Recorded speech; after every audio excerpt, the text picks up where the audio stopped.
This, I believe, if my streamer brain is going to work properly, Action, I believe you suggested this one. This from the Fat Electrician, aka the Fat Files. Title of the video, The Hot Sauce Empire That Self-Destructed. Sriracha. Don't know how many of you have had sriracha sauce on something, anything. Most of the time tends to be put on a lot of Asian foods. Southeast Asian foods here in America. It's actually a thoroughly American invention, sriracha. It warms a Texian's heart, lol. Well, and funny that because I believe it originated from California, somewhere in California. But, yes. Here now is the story of sriracha. Let's pause the music. And we'll play this. I'm slowly coming to accept the fact there's absolutely nothing I can do without falling into a rabbit hole. I quit eating hot sauce like 10 years ago, went and bought a bottle of my old favorite hot sauce, and it tastes different, and now I'm reading appeals from the 2nd Appellate Court District of California.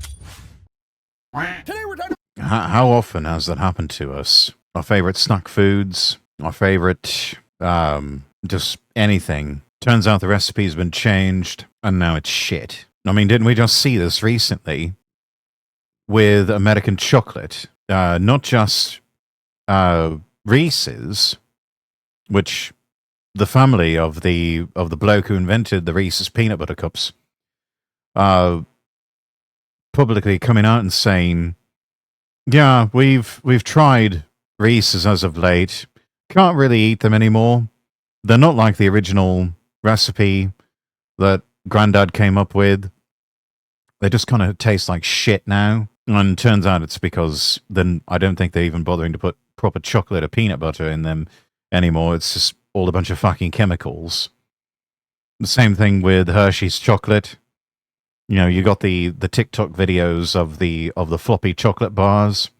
I think even British chocolates like, you know, Cadbury's and Mars bars are having the same issues where it's like it's not even real proper chocolate anymore. It's a shame. And they say they're going to go back to the original recipe and they're going to start doing right again.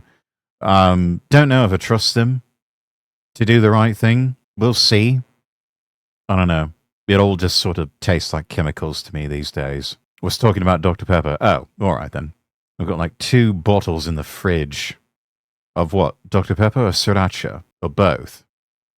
Sriracha, okay? Like 10 years ago, it used to be my favorite hot sauce, and then one day there was some huge shortage of Sriracha. Nobody could get it. There was like a drought or a lawsuit or something, and the only place you could find it was on eBay for like $300 a bottle. It was insane. So, like a normal person, I switched to a different product and haven't really looked back since. Good and then God, 3 days ago, I got a wild hair up my ass daylight for whatever robbery. reason that I wanted some Sriracha. The drought or whatever was causing it to be messed up 10 years ago is probably over, and I could probably just go to the store and buy a bottle of Sriracha. So that's what I did. So I go, I find it on the shelf. I find what I know to be Sriracha, you know, the green little cap with the squeezy bottle with the chicken on it, and then right next to it is like 5 other bottles of hot sauce that are— Now, I haven't had it in a while, just because I never really had the taste for it.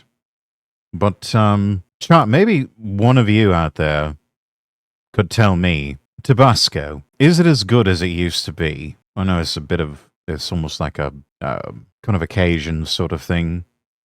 One of those popular things that you put in like gumbo and red beans and rice, those sorts of things. Oh, sriracha plus a dozen other hot sauces. Oh, so you're a bit of a hot sauce connoisseur. I still have traumatic memories of when I think it was myself, Action, and Rosso, I think the 3 of us on stream, and it was like some type of ghost pepper hot sauce with chicken tendies to celebrate hitting a certain milestone on Kick. That ultimately was a waste of a lot of chicken tendies. I did not eat all of those, and the hot sauce was kind of starting to burn my insides a bit. So yes, the Scorpion Death sauce. I really could taste the emphasis on the death part, because it's what I felt like for a while. I'm not gonna. I'm gonna be real with you, chat. After that one, it kind of hurt to have a poo. It kind of hurt to have a poo. Pure heat. No, it was battery acid. Yeah, at one point that was what it was tasting like, and it kind of burned really bad to have a poo. So I would not recommend. Yeah, burn me twice. Burn me twice, damn it. Only started using Tabasco the last few years, but I do love it now. I couldn't tell you if it's changed or not. Hot sauces with Tabasco, Frank's, and a homemade jalapeno sauce. Never have liked the Sriracha. Another sign I've gone native, chat. I pronounce it the Tex-Mex way, jalapeno, and not the British way of jalapeno. Though I suppose I could alternate between both. I don't know. It's sort of a thing of when in Rome. Maybe pronounce it the proper way instead of calling it jalapeno. It just sounded a little bit silly. They're all claiming to also be Sriracha. But I am telling you right now, that motherfucker back there is not real. Okay, that's weird. Usually, like knockoffs, you're allowed to knock off a product, but you have to like call it something different. You can't just be like, I'm gonna make a knockoff of Coca-Cola and call it Coca-Cola. You're gonna get sued into oblivion. Why is the term Sriracha not trademarked? But you know what? Doesn't matter because I know what the real Sriracha is, so I grab a bottle of. Wait, the inventor of Sriracha never bothered to trademark the name Sriracha. Why? Proud of you, Rex. Way to assimilate. Well, thank you. Plus, I love Tex-Mex. You know, next to pizza. I love me some tacos on Taco Tuesday. Oh, it's a whole thing. Yeah. I was like, why didn't he trademark Sriracha? You would think that would be one of the first things that the inventor of Sriracha would do. It's like, wow, you know, this is pretty awesome. What I've made here. Better protect it. You know, better take out a patent or, you know, maybe a trademark for the name Sriracha. Don't want anyone else stealing that. Sure would suck if they did that. And then come to find out, yeah, nah, we didn't do that. Cock sauce, I go, I check out, I take it home, I eat the Sriracha. I'm sorry, there was an editor's note there. A bottle of cock sauce. Editor note, what the fuck? YouTube reviewer note, a term for the chicken. P.S. Proof in the post-credits. I mean, they do have a chicken on the logo, so I suppose that makes sense. So yeah, you could call it a cock sauce. But I mean, if you're into it for whatever fucking strange reason, you could, I guess, put it on your actual gentleman's sausage. You know, if you and your lady are into that sort of thing. I mean, honestly, I think that's a bit weird, but you do you, boo. I go, I check out, I take it home, I eat the Sriracha. This is not Sriracha. I don't know what it is, doesn't taste the same, okay? It's been 10 years. Could my taste buds have changed? No, I'm fat. An elephant never forgets. I know what Sriracha is, and that shit's not Sriracha. Okay, something's gone horribly wrong, and I need to figure out what it is. Emphasis on the elephant part, am I right, chat? My initial thought was, okay, over the course of the past 10 years, some investment firm, some venture capitalist group bought out Sriracha, added a bunch of preservatives, changed. Damn you, private equity. So they could improve profit margins and make a bunch of money and ruin the. Do not. Yeah, that would probably burn. That'd probably burn really badly. Don't put Sriracha sauce on your gentleman's sausage. Perfectly good product, per usual. That's probably what happened. Then I look into it. I was wrong. It's way worse. Let's just get to the ad. I'm upset. And apparently Hey, Dad, Mom wants to know why there's 50 of these in the kitchen. It's a long story. Just tell her I needed it, okay? Just give me that. Mine. Anything else? So she doesn't know why there's 50 of the hot sauces in the kitchen. Yeah, well, neither does the audience yet. We're getting to that part. Yeah, why? Yeah, we got to tell them the whole story first. But tell us why there's 50 of those hot. Brother man, you are raising children in the era of TikTok. They have the attention spans of a gnat. And even if it wasn't the age of TikTok, they have the attention span of a gnat because they're children. Okay, get to the point. Sauces in the kitchen. I will, but you got to watch the whole video. Now look at the camera and say, delete me. Delete me. Perfect. High five.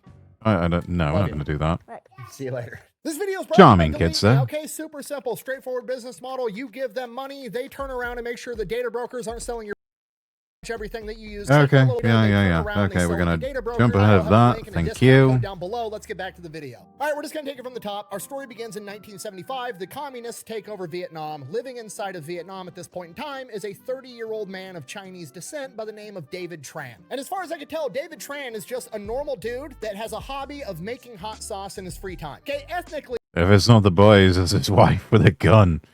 Oh dear. That sounds like a very dangerous... That sounds like that'd be very dangerous. Particularly when, you know, it is a certain time of the month. You know, it's sort of like how with Israeli girls, you have to basically hide all the sharp objects because, you know, certain time of the month you are dealing with a woman who knows how to strip down and put back together an Uzi in the field. He's Chinese, but he was born in Vietnam. He spent his entire life in Vietnam. He's Vietnamese by all accounts, okay? But the communist government, over the course of the next couple of years... It's, you know, it's sort of like, you know, I know certain Israeli Vtubers who have served in the IDF. And, you know, charming girl and all. And I'm just like, wait, why do I not kind of put myself out there, considering that they're single and they're talking about how they want a boyfriend with the potential for marriage? I'm just like, oh, right, yeah, I have to hide all the sharp metal objects when it becomes a certain time of the month. They also know how to field strip an Uzi. Yeah, I might die at some point within a certain ovulation cycle. Yeah, let's not do that.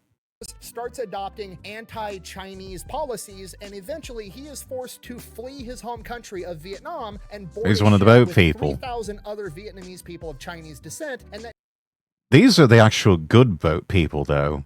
And I mean, I don't know how many of you have, like, you know, an Asian part of town, but most of these people, I mean, I've watched their areas just grow and just sprout up and grow over 10, 20 years' time, going from, you know, modest little Asian supermarkets and specialty shops to all of a sudden these massive meccas with really great places to get a delicious banh mi and also, you know, shop for things you can only typically find in the old country. And also, you know, really cool anime shops. And just, you know, great restaurants, great shopping all around. Yeah. A lot of that you can thank, especially if you're in America, you can thank the Vietnamese for that. They came over here with only the clothes on their backs and took over a lot of old shopping centers. You know, especially if you're in places like Texas, for example. And they're just like, yeah, we're going to set up dry cleaners and we're going to open up donut shops, serving delicious donuts and sausage rolls and fresh hot coffee for everyone in the morning to get them started off right. And oh, by the way, we've got, you know, a dry cleaner over here. So if you need, you know, a suit dry cleaned or shirts laundered and pressed, we can help you with that. And then next door to that is you got your barbers, and, you know, not the rip-off money laundering Turkish barber variety. No, it's actual honest to God barbers that do a proper job of cutting people's hair and you know, styling the hair for the ladies and whatnot, and, you know, even dye jobs and perms and everything. And then next to that is like, yeah, go get some boba tea and, you know, a banh mi sandwich and and then down the street, taking over from, you know, an old American style supermarket that closed down. It's, you know, an Asian grocer with a fish market and, you know, really good meat market and everything. It's just really good, proper businesses. Mostly dealing with a lot of, you know, foods and things from the old country, but also providing services to the community and doing their best to actually integrate and become a part of the community and just really having a good go of it and just really becoming just fully integrated productive members of society. They make damn good donuts, full service families, lol. Yes, absolutely. And yeah, plus, Vietnamese girls, daddy like. I mean, what? Anyway. Ship's name is the Hoi Fong. Now, the Hoi Fong is supposed to be taking all these people to Hong Kong so they can be refugees, but Hong Kong at this point in time is being run by the British, and the British are like, no, we're not fucking taking you. So they're stuck we're not doing that. And it's funny, all of them, they go to America and they do really well for themselves, and then you get Vietnamese people over in places like Japan, and for some reason it could be just the natural tribalism with a lot of these people, but they do not do so well over there. Really don't do very well. To a certain extent, the same thing with the Filipinos. For a month, not knowing where they're going to go, and finally America steps in and is like, it's fine, bring them here, we'll take everybody in as refugees. So now David Tran, at 33 years old, finds himself in... it's like, sorry, we kind of, we nearly won the Vietnam War, but then we kind of fucked it all up, so sorry about that. To make up for it, yeah, come on in.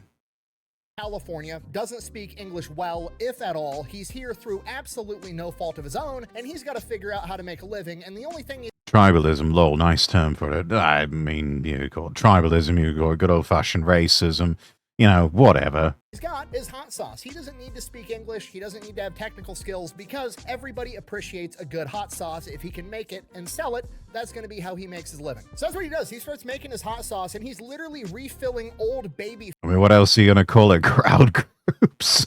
I suppose that's another title for it. Yeah, sure. Food jars with a spoon and funnel with this homemade hot sauce, and then hand delivering it on a bicycle to restaurants and anybody else that'll buy it. And the dude is just working his ass off doing this. You gotta start somewhere, yeah? There's even a story that one of his kids tells later in life that when they were a baby, he would work for 18 hours a day making this hot sauce, and he would have all the, juices and everything all over his arms, and he wasn't even able to hold his kids when they were babies because he smelled so much like pepper and hot sauce it would make the kids cry. Like, it's impossible not to love and respect this guy. Like, dude is just forced into you gotta respect the hustle. Has to move to a foreign land where he doesn't speak the language and just works his ass off and does everything he can to provide for his family. And he was doing hustle culture before hustle culture was a thing.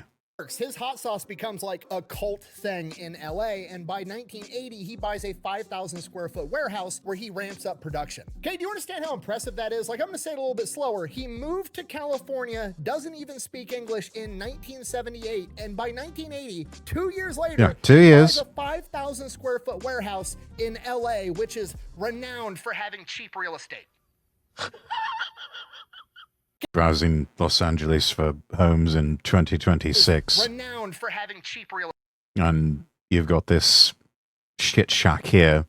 $830,000, 2 bedroom, 2 bath, 1,080 square feet, a 3,350 square foot lot, and they want 830 grand for that.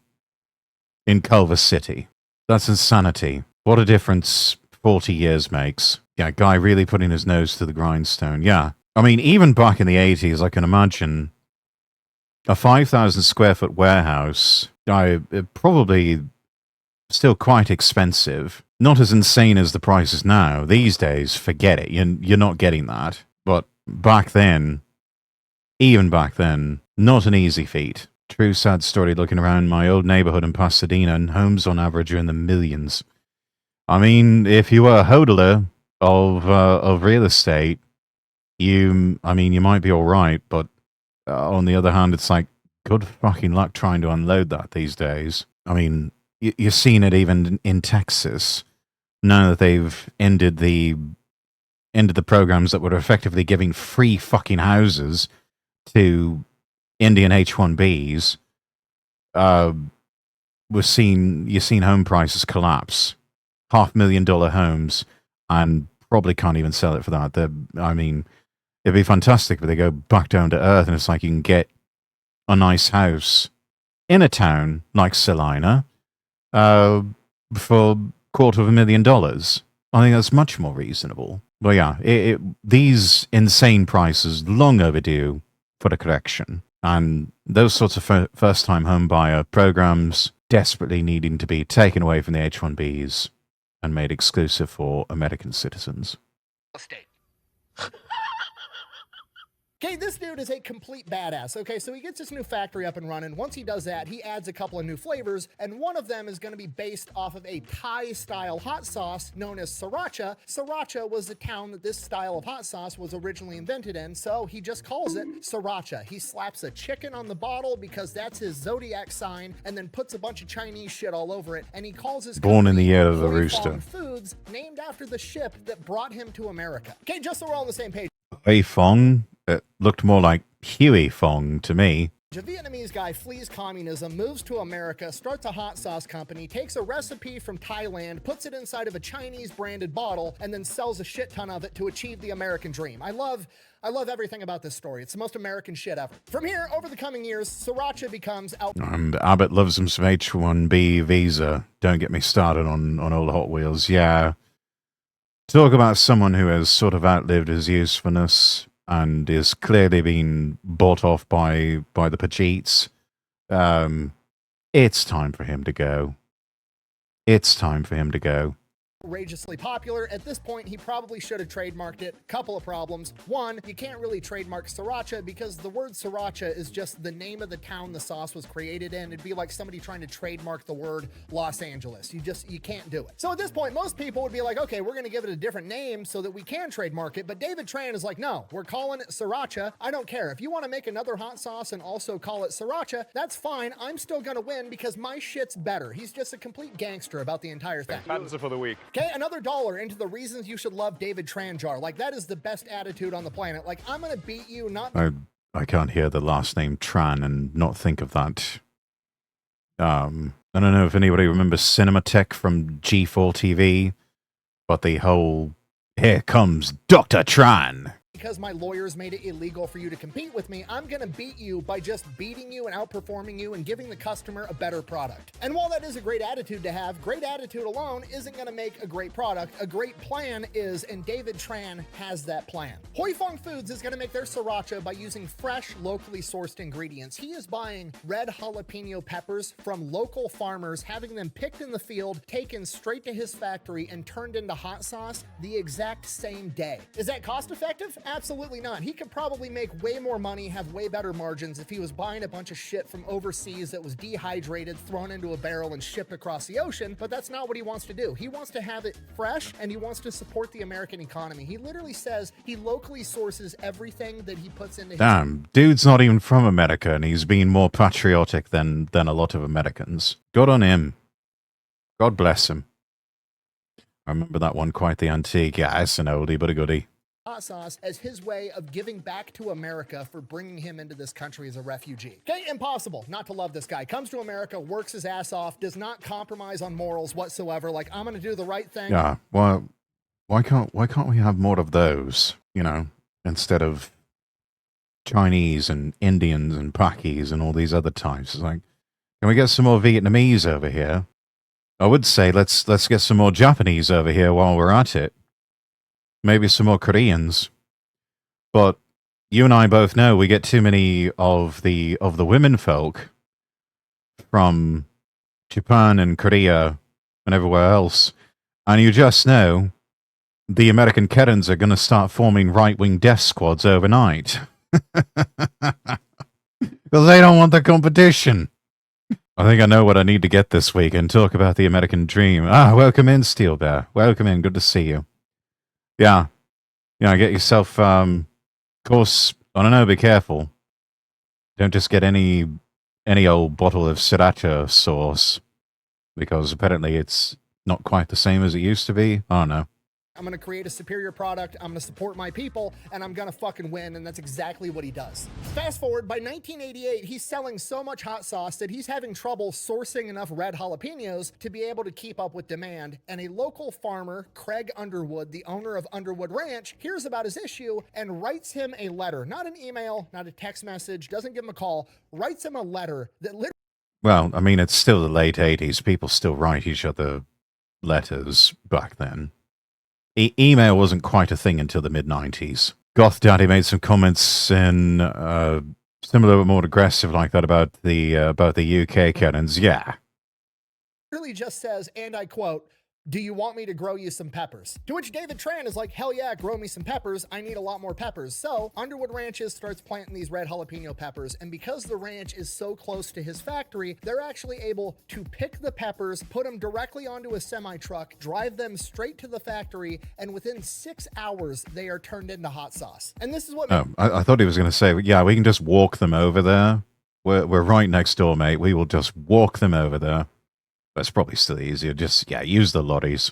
Makes Sriracha so good. They're using the freshest ingredients possible, not a bunch of dehydrated shit that they can buy from anybody. So Sriracha explodes in popularity even more. Okay, and it's worth noting, he's not even trying to market Sriracha. The product markets itself. Sriracha has never spent a single... That is really the best sort of product when you don't really have to do a whole lot of marketing. It's just so good that it just sells itself.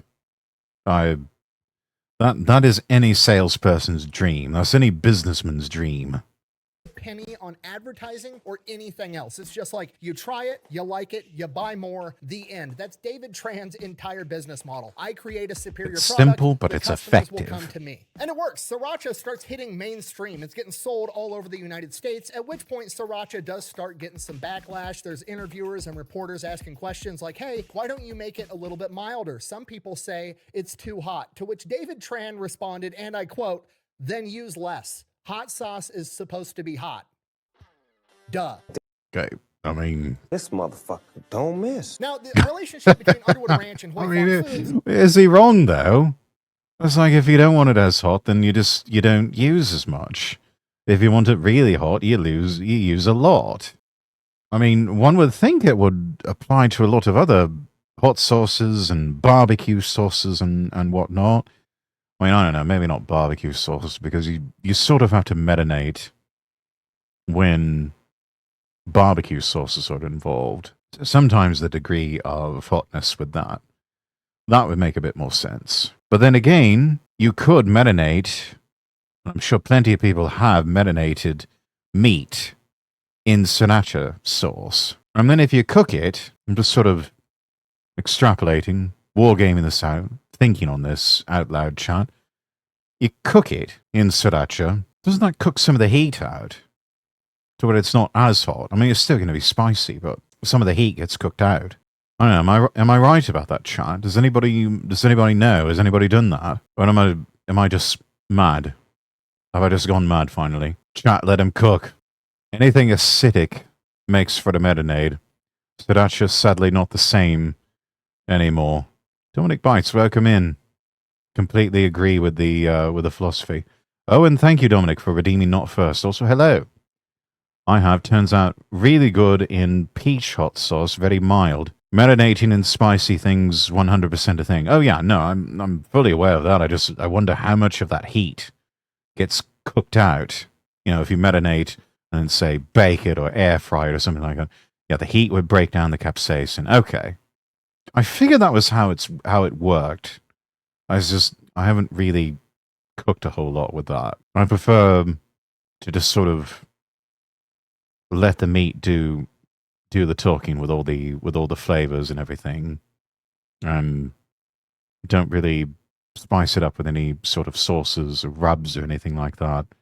Just cook it and make absolutely certain you cook it right. That way it's tender and juicy, and just let the flavors of the meat do all the talking. Maybe I'm a bit of a purist about that. Maybe I'm purity spiraling a bit too much with my meat.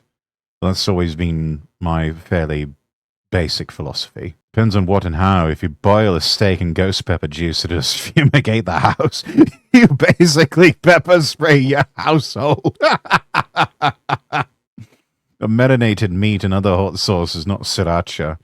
Yeah, it's a lot to choose from out there, isn't there? It does lower the heat.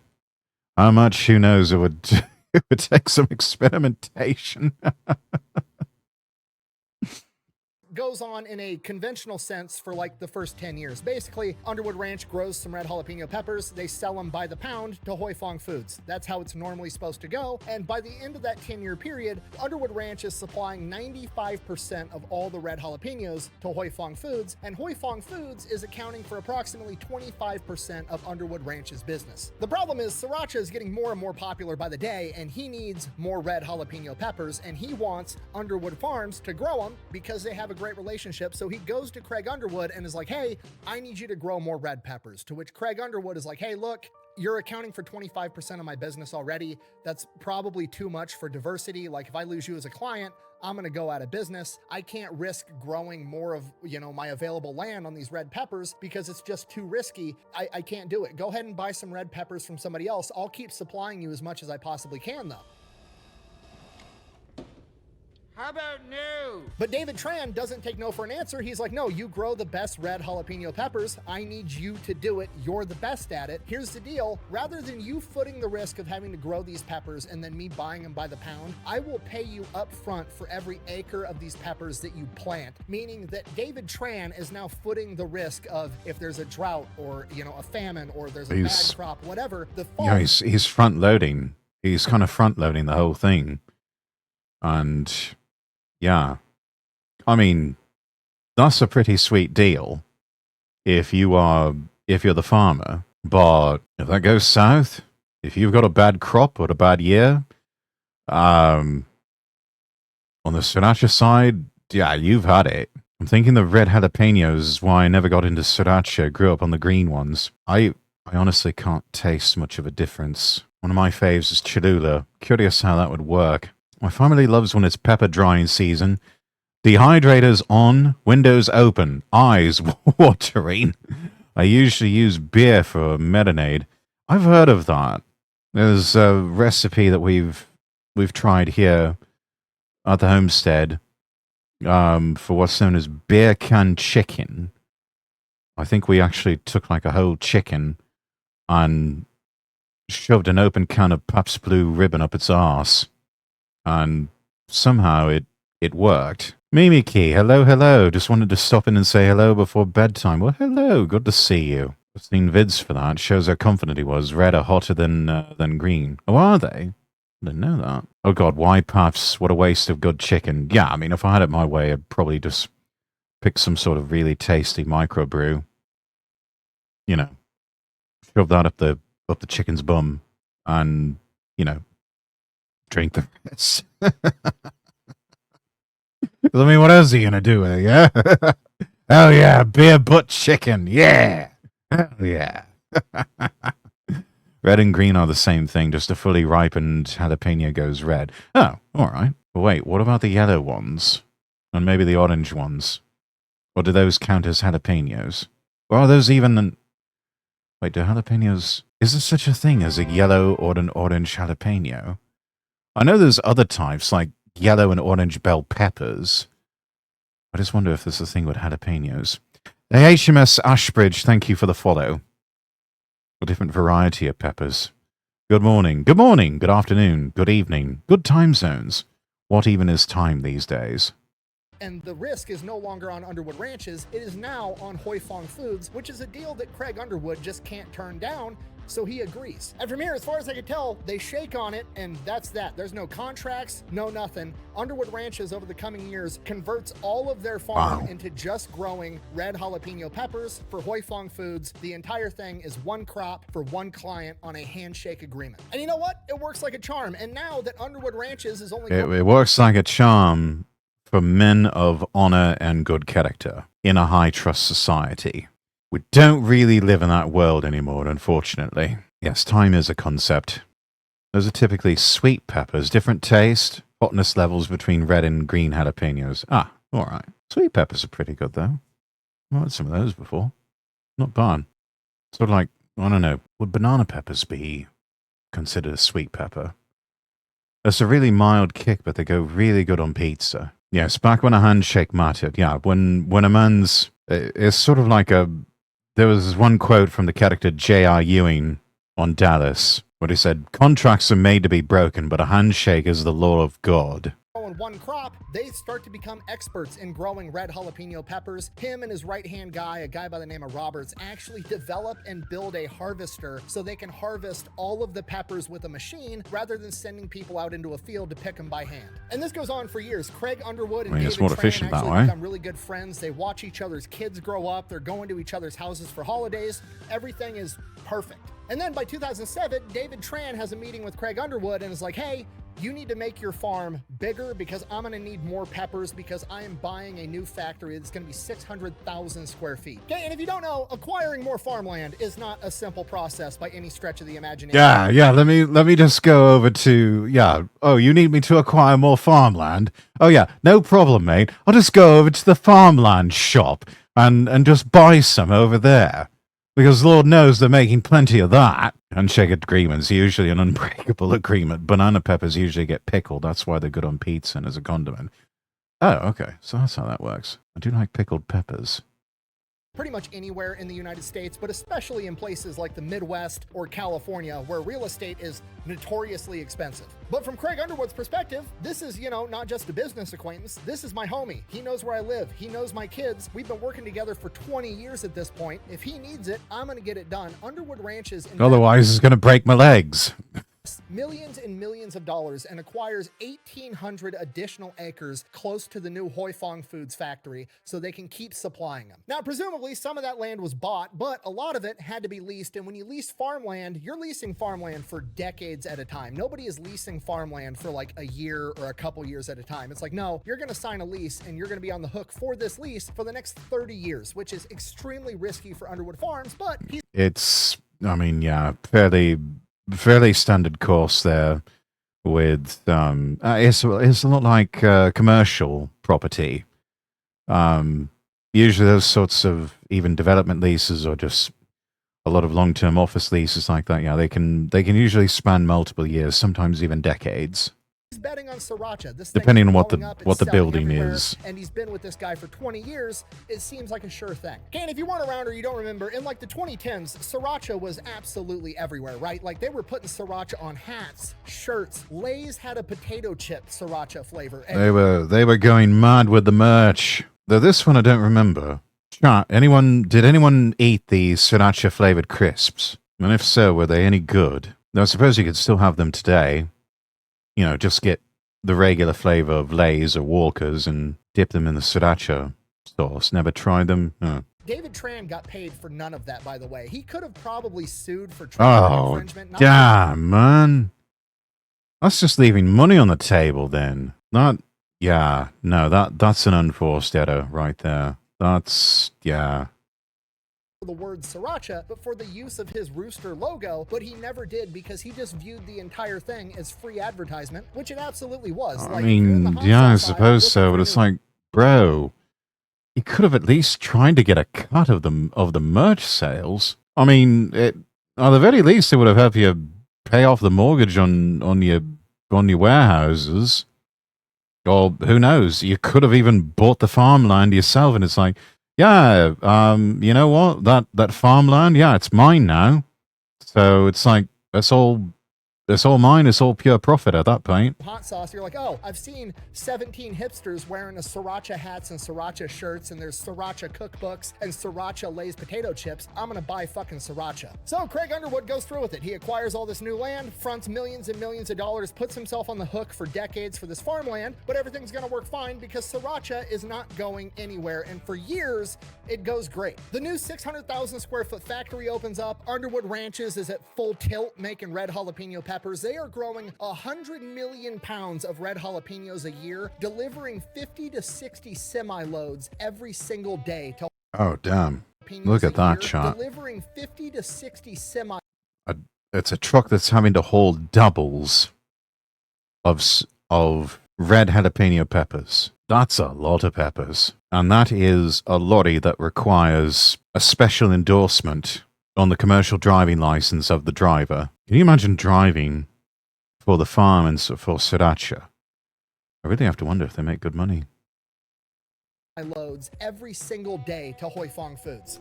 Spicy. And despite this scale, they are still going from picked off the plant to turned into hot sauce in like 6 hours. Hoi Fong Foods is now a $1 billion company. That's selling pretty hundreds of fresh. Millions of dollars worth of hot sauce every single year. And Underwood Ranches is, as far as I could tell, the largest red jalapeno operation in the world. And at this point, Sriracha is continuing to grow at 20% revenue year over year, which is insane. These two men have literally made something incredible off of nothing more than a handshake agreement and both working their 20% year on year. That's incredible. I don't think you could find any sort of publicly traded stock that does that well consistently. ass off. And then it all goes to shit. What do you mean? According to I the court mean, as you documents, do. in approximately 2014, David Tran wanted to give his sister-in-law, who was working for the company, a big raise, but he felt that his wife and son, who sat on the board, wouldn't approve it. So David Tran came up with an idea that he was going to make a new company and just give the company to the sister-in-law as a way to get her to make more money. And that new company was going to be called Chili Co., and Chili Co.'s entire job was going to be acquiring red jalapeno peppers and ingredients for Hoi Fong Foods, and that was going to be that's how he was going to pay his sister more money. Okay, I'm going to say that again, but slower, so we're on the same page. David Tran has just elected to hire somebody who presumably is not qualified to take over the operation of acquiring red jalapeno peppers, which is not even a job that needs to exist because he has one guy that gets him all the peppers that he needs on a handshake agreement. But for some reason, we're going to interject this person that doesn't know what the fuck they're doing to try to acquire the peppers that they already fucking have. Okay? Yeah, this kind of sounds like corpo daycare. Corpo daycare meets nepotism, which is like, I get it. They're family. You want to look after them. You want to make sure they're taken care of. But it's like, just give us some shares in the company. Creating some sort of separate subsidiary to go out and do XYZ sort of task.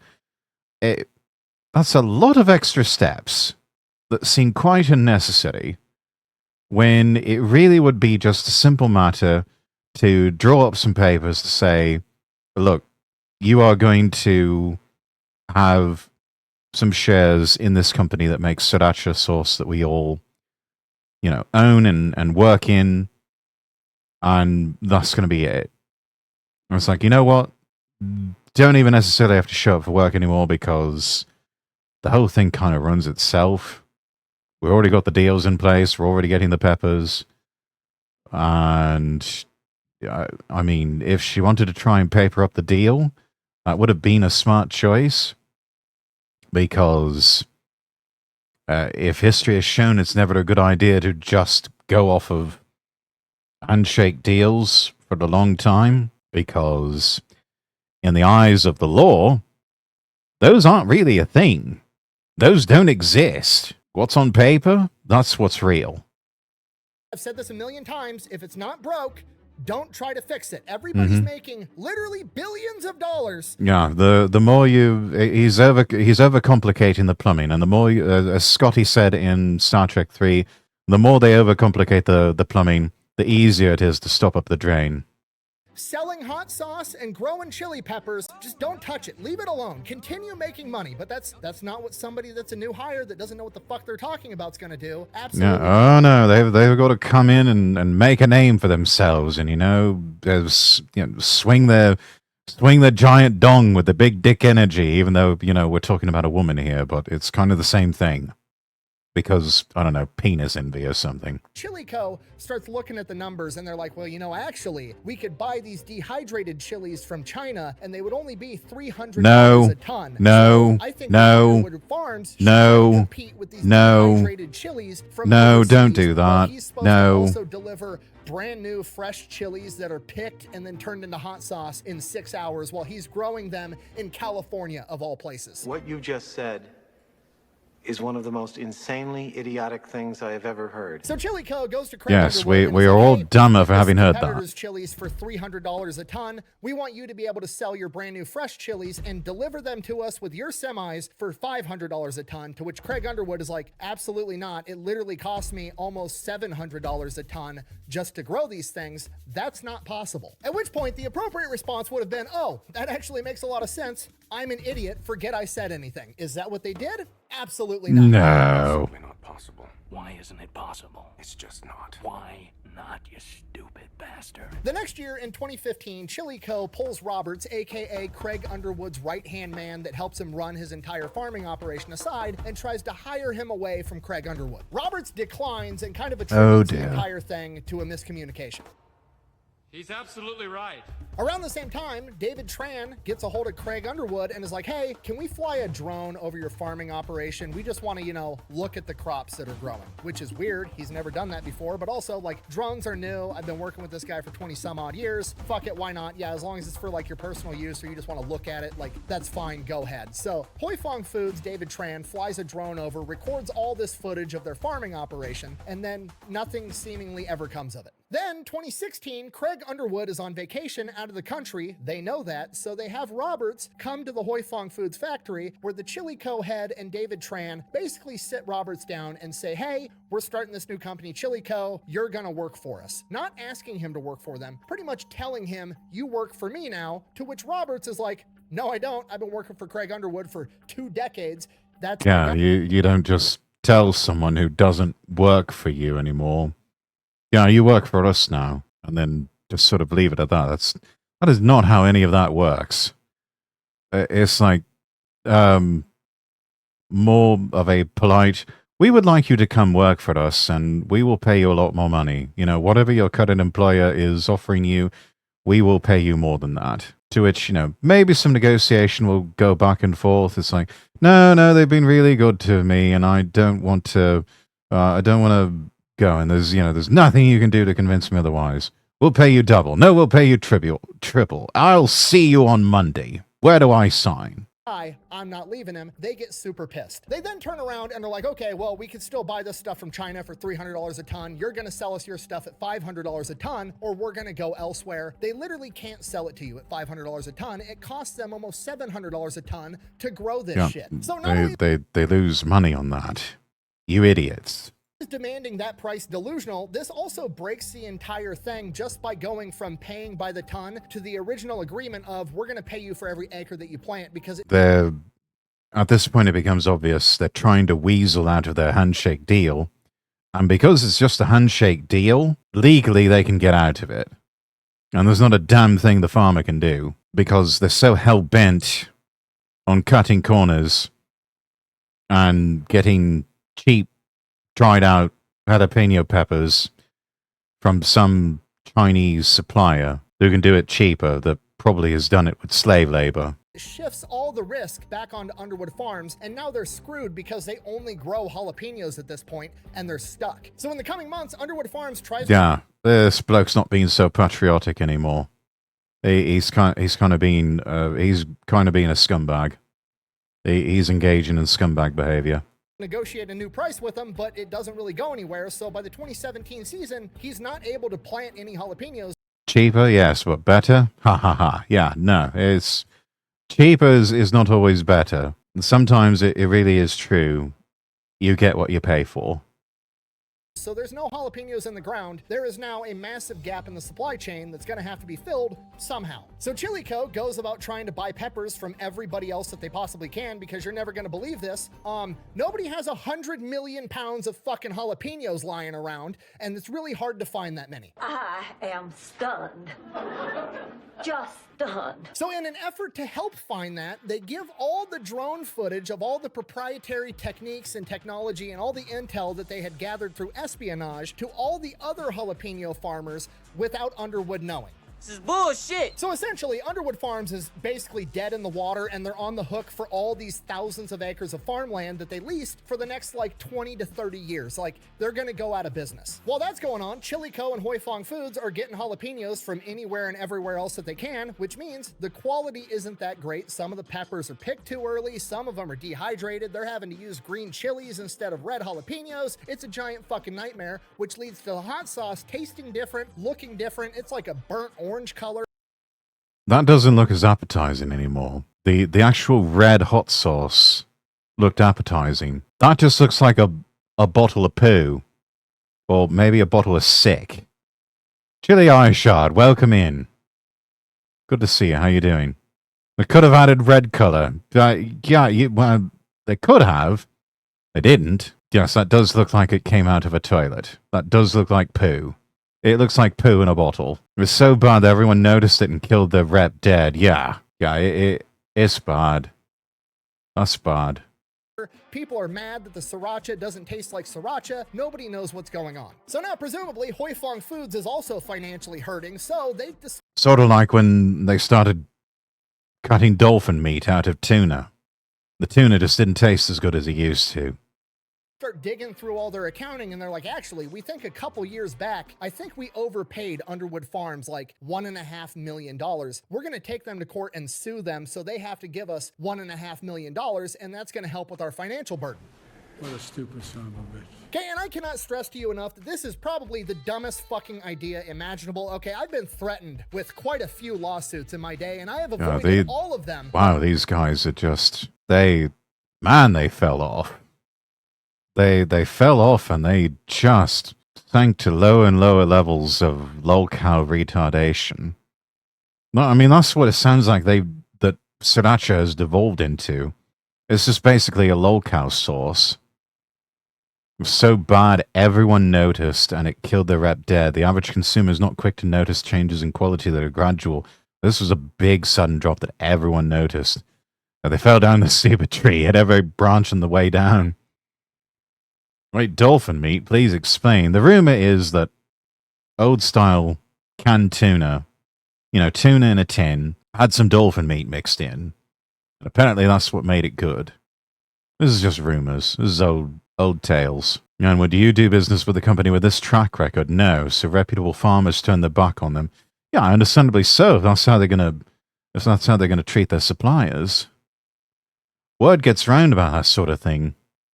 Notice Burger King go from a 6.5 to a 3 in quality. I mean, notice the same with not just with Burger King, McDonald's. Most every fast food place is, especially since COVID, they've just absolutely let the side down. Absolutely have let the side down.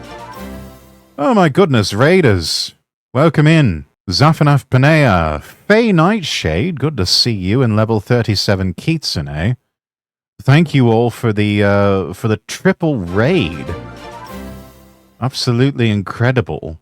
Raiders, if it's your first time here, I'm Lord Rexworth. I'm an English nobleman, Vtuber, and we are talking about we are reacting to a video here from the Fat Electrician about the story of Sriracha and how they just absolutely lost their way. In many ways, they just kind of shot the bed. How are your streams? Hope you've been well. Doing all right, Kisane. How are you? Thank you, mods, for the shout outs. Oh my God, still live? Well, I don't have anywhere else to be for a good long weekend, so might as well. It was chaotic. Sounds like a good time though. Oh, and Jespro, thank you for the gift sub. Thank you for the tier 1 gift sub. Let's see, we've got Zaf here with a shout out. Let me do shout outs the other way. Hang on. We've got 2 ways that we can do shout outs on Twitch. Let's see what you lot were up to. Everyone, please go follow Zafanaf and Faye Nightshade and level 37 Kitsune. Let's see what you 3 were up to. I imagine you were all collabing with one another. Playing Cure, a hospital simulator. Okay, be honest. How many patients did you inadvertently kill on the operating table? It's all right. We're all friends here. We won't judge, though we might laugh at you a bit. We're just waiting on the timer for the traditional method to shout everybody else. But yeah, please, everyone, please go follow level 37 Kitsune and Faye Nightshade and Zephanath. It was really, really fun. Yeah, it's been a while since I've done any sort of hospital simulator. I think the last one I did was an old DOS-based one called Life and Death. Of course, that was a long time ago. And that one was not very intuitive. And I'm going to be real with you, Chief. Everybody died. Everybody died.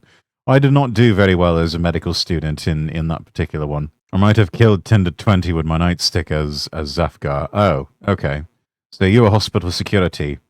You just sort of beat people to death. Got it. None on the operating table. Some of the streets maybe was because they decided to get infected by a zombie virus. Oh, well, I mean, they're zombies. They stopped being people at that point. So yeah, take them out. Do we count all who didn't make it and also jumped out to bite us? I mean, I guess so. But then again, they're zombies. They're not people at that point. I'm one of the doctors. Lol. Ah, okay. Well, I mean, it sounds like fun. Sounds like chaos, especially when zombies are involved. But it sounds like a fun time. So yeah, Raiders, if you need to do the usual after stream care sort of thing, do feel free to do so. You need to raid and run. I understand too. It is late. But yeah, get up and stretch. Grab yourself something to eat, something to drink. And yeah, we're almost through with this fat electrician video. Sounds like an odd joke. A doctor, a security guard, and a surgeon step into a bar. By saying one simple statement back to their lawyers, and that statement is, okay, sue me, I would love to go to Discovery with you. Because Discovery is this magic... I imagine the punchline with that joke ends with something like, but I was talking to the corpse. part of the judicial process where both parties have to come to the table with all of their evidence, and you can subpoena and get all of their internal records and figure out exactly what was going on, which presumably is exactly what happens. And when Chilico and Hoi Fong Foods have to turn over all of their shit, it becomes very apparent that they have been plotting for at least 3 years to screw over Underwood Farms, at which point it goes from them suing Underwood Farms for $1.5 million to Underwood Farms suing them for $23 million and winning in court. It was perfect. Perfect. And this is what caused that magical time like 10 years ago, 2016, 2017. Wait, okay, hang on. Never understood why in the zombie shows no one starts out by making armor. Well, that would just make too much sense. And then, I think it would literally become plot armor at that point. Oh, thank you for the live redeem, Jess. Udda. With all of their evidence, and you can subpoena and get all of their internal records and figure out exactly what was going on, which presumably is exactly what happens. And when Chilico and Hoi Fong Foods have to turn over all of their shit, it becomes very apparent that the jury could reasonably conclude that Hoi Fong had no intention of keeping those promises when they were made. Evidence to show that Tran had long planned to cut Hoi Fong's ties to Underwood. They had been plotting for at least 3 years to screw over Underwood Farms, at which point it goes from them suing Underwood Farms for $1.5 million to Underwood Farms suing them for $23 million. The jury unanimously found in Underwood's favor on breach of contract and fraud. Okay, so I guess you don't really need a contract, a formalized contract. It's sort of one of those presumed things, almost like a common law marriage or something. I don't know. And winning in court. It was perfect. Perfect. And this is what caused that magical time like 10 years ago, 2016, 2017, where nobody could find Sriracha on any shelves anywhere. And if you could, it was like this weird different color. It didn't taste the same. Verbal contracts exist under common law, yes. I mean, yeah. Handshake agreement like that, yeah, that would constitute a verbal contract.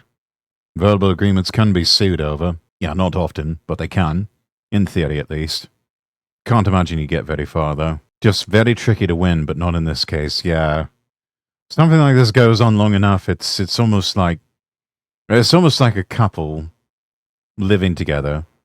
At some point, the state will just say, okay, you two are common law married at this point. It was all because it wasn't the same. The whole thing with Sriracha was they had fresh red jalapeno peppers that were grown in California in a particular part of the world that were plucked, transferred to the factory, and turned into hot sauce in 6 hours flat. It was literally a multi-billion-dollar money-printing machine with a beautiful backstory with 2 hard-ass working men on a handshake agreement that built a fucking empire together, and the entire thing was harpooned by one stupid it's greed. It's pure greed. Like, why? Everybody was winning. It wasn't broke. Why would you try to... There's one fucking greedy wench. One greedy little wench. that ruined it all. Fix it. You've got some moron that didn't build this company whispering in your ear like, oh yeah, we all have mansions, we're all rich as shit, but you can have a little bit bigger mansion and be a little bit more rich if you fucked over all your friends. And then you blew up the entire thing. Congratulations. So yeah, that's why you couldn't. Yeah, congratulations. You played yourself. The farmer won, though. He started his own sauce, and it's great. I suppose all's well that ends well, yeah. Beat Sriracha at their own game. Mainly because, yeah, I'm going to take all these jalapeno peppers and I'm just going to make I'll show you, I'll make my own hot sauce with hookers and blackjack. Oh, and second thought, forget the hot sauce. The shelves 10 years ago, and that's why the Sriracha today tastes a little bit different. Oh, but you know the funny part, you know what Underwood Farms did after they won the $23 million lawsuit with Sriracha? They turned around and started making their own Sriracha, and guess what they called it?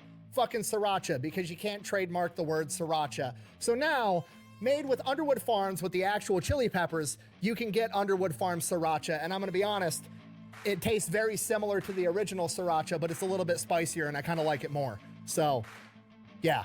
That's awesome. I found my Sriracha. Okay, well there you go, chat. Look for the black and gold dragon label, Underwood Farms Sriracha. Find it in the supermarket near you.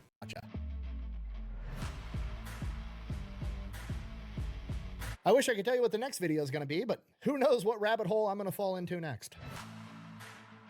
I'm sure you'll find something. Okay. I have not subscribed to The Fat Electrician. Before they cannot pronounce Sriracha, they cook sauce or rooster sauce. Yeah, we're going to subscribe. That has earned a subscription because it is that good.